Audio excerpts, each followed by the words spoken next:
Elias Morgan stepped out of the shimmering portal and into another world. He found himself in Rome, but not the Rome of his history books. This was a Rome teeming with life, a city at the zenith of its power. The air, thick with the scent of wood smoke and spices, filled his lungs. The cacophony of a bustling city, a symphony of human voices mixed with the clatter of carts and the murmur of the Tiber River, washed over him.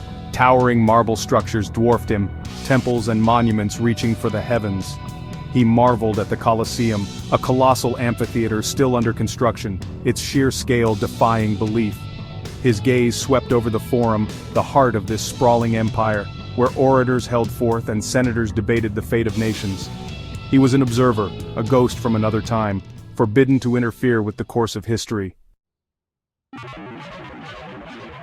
He walked for what felt like hours, his senses overwhelmed by the sights, sounds and smells of the ancient metropolis. The streets were a riot of color and chaos. Vendors hawked their wares, their voices hoarse from shouting. Citizens in togas jostled for space with foreign merchants, slaves and soldiers. Chariots rumbled over the cobblestone streets, their drivers cursing at the pedestrians in their path.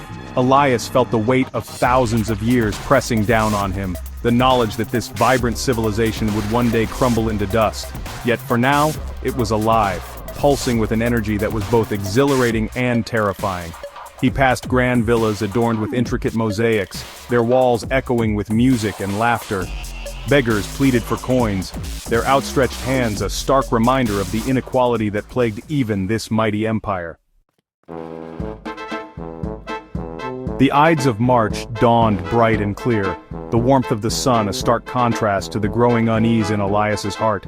He had spent the previous day exploring the Forum, familiarizing himself with its layout. He had watched senators, their faces etched with concern, entering the Senate House. They whispered of plots and conspiracies, their words confirming what Elias already knew. He sat alone in a dimly lit tavern, the murmur of conversation swirling around him. The air crackled with tension, the weight of impending doom heavy in the air. He closed his eyes, picturing the scene that was about to unfold. He knew he should stay away, that his presence was a violation of the natural order.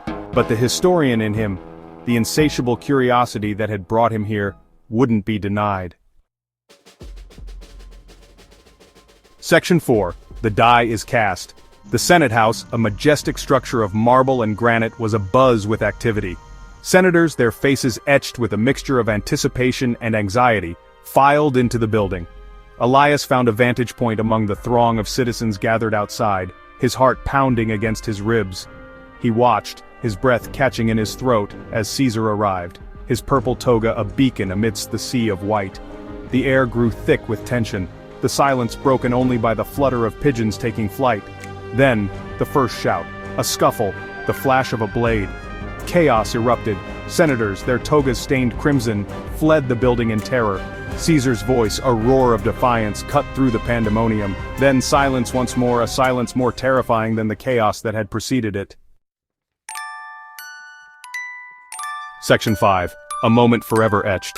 Elias watched, his stomach churning as Caesar's body was carried out of the Senate House, his lifeless eyes staring vacantly at the heavens. In that moment, time seemed to stand still. The world around him faded away, leaving only the image of the fallen emperor, his body riddled with wounds, his reign cut tragically short. He felt a profound sense of loss, a grief that transcended time itself.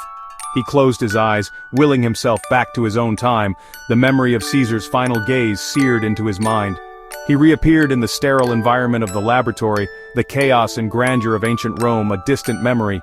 He was left with a profound sense of wonder, a deep appreciation for the fragility of life and the enduring power of the past.